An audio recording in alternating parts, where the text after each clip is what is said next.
Hello everyone, welcome to Beaver's Hobby channel. It is my great pleasure to inform you that now you can drive MiniZ FHSS, which are all the current generation MiniZ ready to run, from rear-wheel drive, front-wheel drive, all-wheel drive, buggy to 4x4 crawler, anything that comes with KT531P transmitter. You can now drive them all with Flysky Noble NB4 using this magic item. This is Flysky FHSS RWD radio module. And in this video, I'm gonna show you step by step how to use it. And I'll also show you my trick to get the steering to center properly. Once again, I would like to thank Banggood for sending me this product. The link to buy is in the description as always. And right now it is in very high demand. So if you need one and you see that it is in stock, grab it before it's gone. Now let's get on with the video. First, you need to update your firmware to version 2.0.99. I'm currently on 2.0.85, so I'll have to back up all the memories before updating the firmware, because it'll wipe all my memories. To do this, you'll need to download the Flysky Assistant. Plug the USB into the base of your transmitter. And open the program. You'll have to go here to change the language from Chinese to English. Click Check Model List and you'll see all the models below. You can back them up one by one or click Select All to back up everything. Now click Export and choose where you want to save it. Wait until it is done. Now you have a backup for all your memories and you can load it back whenever you need it. Now I can update the firmware. Go to Flysky website and download the 2.0.99. There are two versions.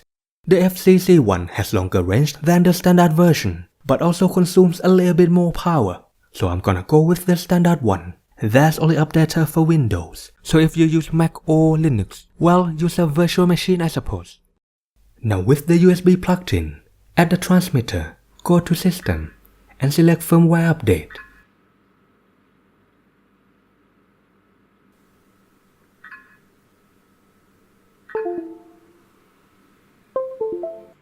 On your PC, open the Firmware Updater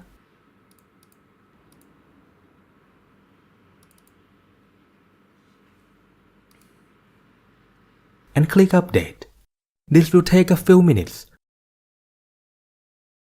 Wait until it is finished and the transmitter will reset by itself.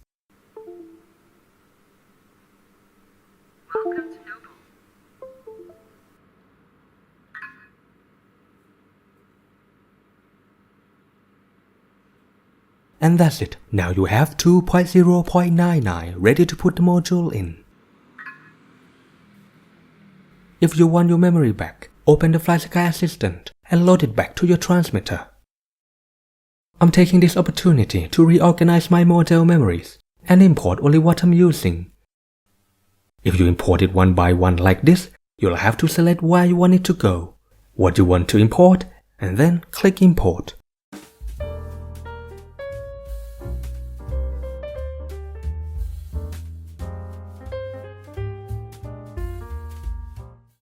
And after updating the firmware, if you go from 2.0.85 to 2.0.93 or 2.0.99, you'll need to update the receivers as well, otherwise they will not work with this firmware. I'll cover this in my other videos, each one for each type of the receivers I have. Next, we're gonna plug the module in, so back to the transmitter. Now you can unplug the USB and turn it off. Pull the base out and plug the RM005 module in. It can only go in one way, so you don't have to worry if you'll plug it in wrong.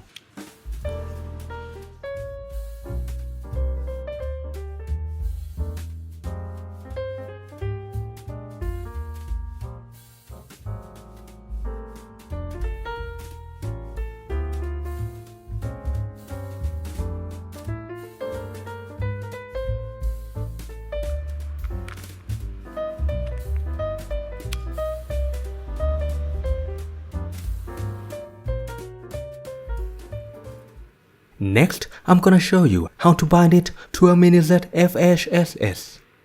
First, select a model memory you want to use.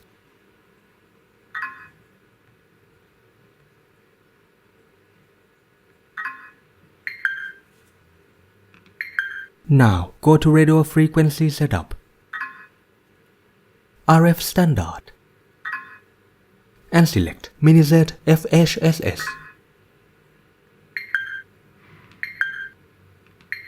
I'm gonna change the name as well so I know which car is this.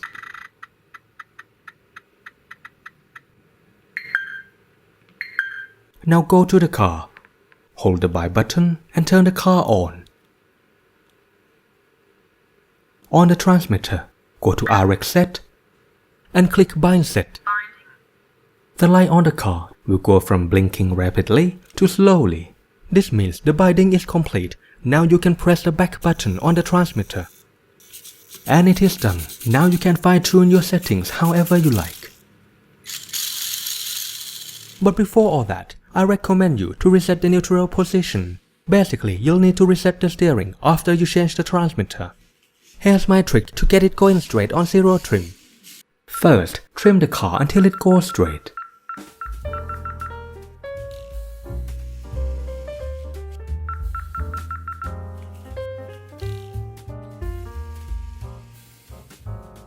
Now turn the car off and try not to touch the steering. At the transmitter, turn the trim back to 0. And turn the transmitter off. Next, turn the car on. And then hold the buy button for 3 seconds until the light blinks rapidly.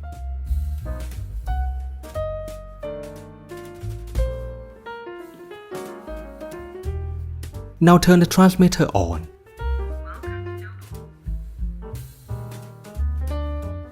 And it is done. You now have neutral steering at zero trim.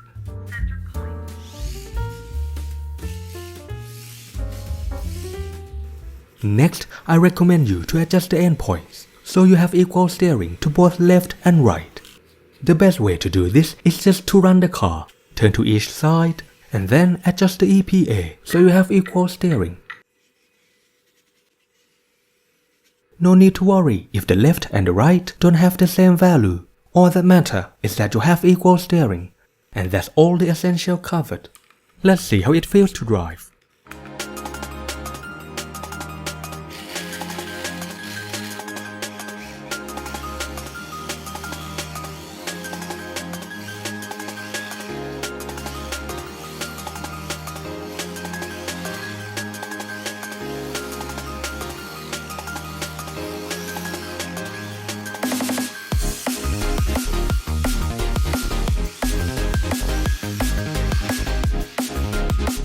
This feels a little bit more responsive than the stock transmitter.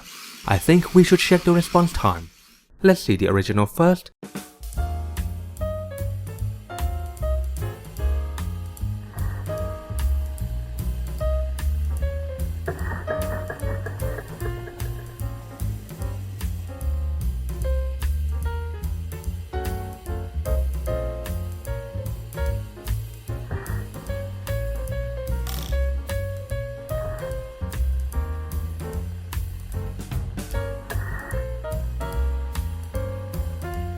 And the Noble NB4.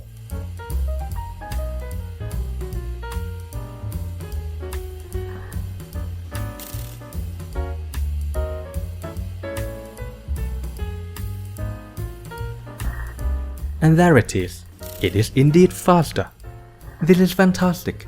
I think this is faster than the original transmitter because it has a faster processor.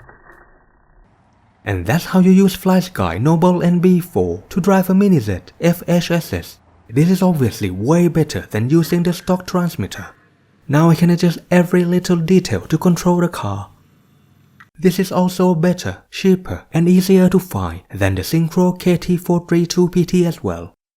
I'm so glad Flysky and Kelshaw did this. However, I still want a little bit more out of this because it wouldn't be my video without any complaint, wouldn't it? I wanna use it with the old MiniZ FHS or the Sport series as well. I mean, come on Flysky and Kelso. I know both of them use the same chip. Just add one more protocol, shouldn't be too hard.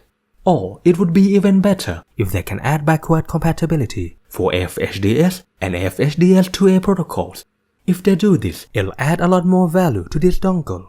And I am sure it'll encourage a lot more people to upgrade from their old Flysky to Noble NB4. And that's it for this video. Please subscribe if you want to see more content like this, and hit the bell icon to get the notification whenever I upload a new video.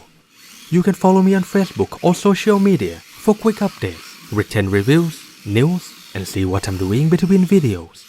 Thanks for watching, and see you again next time.